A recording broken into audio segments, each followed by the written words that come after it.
प्रश्न वेळखाऊ आहे. काय विचारलाय की भागाच्या ठिकाणी अधिक, अधिकच्या ठिकाणी गुणाकार आणि गुणाकारच्या ठिकाणी वजा, वजाच्या ठिकाणी भागाकार असेल तर खालीलपैकी कोणता समीकरण योग्य असेल आपल्याला ठरवायचं आहे. म्हणजे परिपूर्ण इन्फॉर्मेशन पुट करायचं आहे. ऑप्शन नंबर 1, ऑप्शन नंबर 2 असं करत असताना खूप वेळ जाणार आहे. मग असं न करता शॉर्ट ट्रिक्स काय करायचा, काय चेक करायचा की भागाकार कशाला म्हणते, वजाला काय म्हणते लेकरा भागाकार, मग तेच चेक करायचा.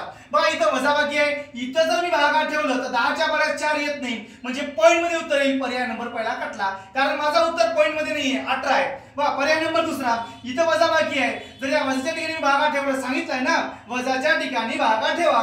जर मी वजाच्या ठिकाणी भागाकार ठेवलं तर 8च्या बऱ्याच 6 येत नाही, पॉइंट मध्ये उत्तर येते, पण माझं उत्तर तर -13 आहे ना, त्यामुळे पर्याय नंबर दुसरा इकडे झाला. पर्याय नंबर तिसरा चेक करा, इथं वजाबाकी आहे, इथं जर मी भागाकार ठेवला तर 6च्या बऱ्याच 4 येत नाही, म्हणजे पर्याय नंबर तिसरा इकडे झाला. मग पर्याय 3 इकडे झाले, पर्याय नंबर 14 बरोबर येईल.